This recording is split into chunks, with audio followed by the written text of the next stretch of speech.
नी नटलेलं एक खूप छान गाव होतं आणि त्या गावामध्ये आजी आणि तिची मुलगी दोघी राहत होत्या.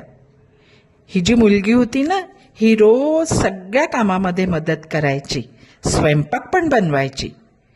या आजीच्या गावाशेजारी एक जंगल होतं आणि त्या जंगलामध्ये अनेक प्राणी राहायचे.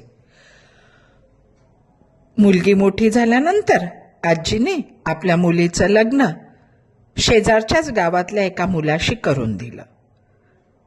आता मुलगी दुसऱ्या गावात राहायला गेली. आजी एकटीच राहायला लागली.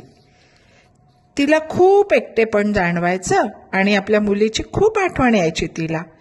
मुलीची आठवण आली की आजी रडायची.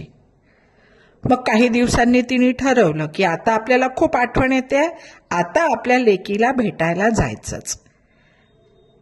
ठरलं. मग आजीने तयारी केली. लेकीकडे न्यायला चकल्या लाडू केले आणि सामान घेऊन आजी लेकीकडे निघाली. लेक ज्या गावाला राहत होती तर तिथे जंगलातूनच रस्ता होता. मग आजी आपल्या गावातून निघाली आणि जंगलातून जायला लागली. थोडी घाबरली होती आणि त्या जंगलाच्या रस्त्यात तिला भेटला एक कोल्हा. कोल्हा म्हणाला, आजी ग आजी, कुठे आहे चाललीस? मला लागली आहे भूक, म्हणून मी आता तुला खातो. आजी म्हणाली, कोल्होबा रे कोल्होबा, नको रे मला खाऊ. मी आहे आजारी, त्यामुळे झाली आहे खूप रोड. लेकीकडे जाऊ दे, तूप रोटी खाऊ दे, लठ्ठ लुठ्ठ होऊ दे आणि मग तू मला खा. कोल्होबा म्हणाला, ठीक आहे, तू जा लेकीकडे आणि लठ्ठ लुठ्ठ होऊन परत ये, मी तुझी वाट बघतो. पुन्हा आजी निघाली. वाटेत भेटला वाघोबा. वाघोबा म्हणाला, आजी ग आजी, कुठे चाललीस? मला लागली आहे भूक आणि आता मी तुला खातो. आजी म्हणाली, नको रे वाघोबा, आजारी आहे मी, खूप रोड झाली आहे, मांसच नाही रे, मला जर तू खाल्लं तर तुझं पोट नाही भरणार. मला नको रे खाऊ, लेकीकडे जाऊ दे, तूप रोटी खाऊ दे, लठ्ठ लुठ्ठ होऊ दे आणि मग तू मला खा. वाघोबा म्हणाला, ठीक आहे, जा तू, मी तुझी वाट पाहतो. आजी निघाली लेकीकडे. पोचली लेकीकडे. लेकीला जावयाला खूप आनंद झाला. आजी आपली रोज छान जेवायची, झोपायची, मुलीशी गप्पा करायची. तिची तब्येती एकदम छान झाली. मस्त लठ्ठ लुठ्ठ झाली आजी.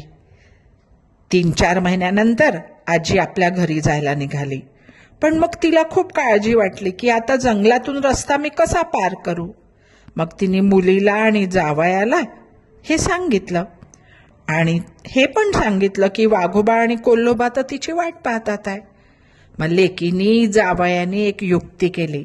त्यांनी एक भोपळा आणला आणि त्यात आजीला बसवलं आणि आता आजीबाई भोपळ्याच्या आतून निघाली प्रवासाला.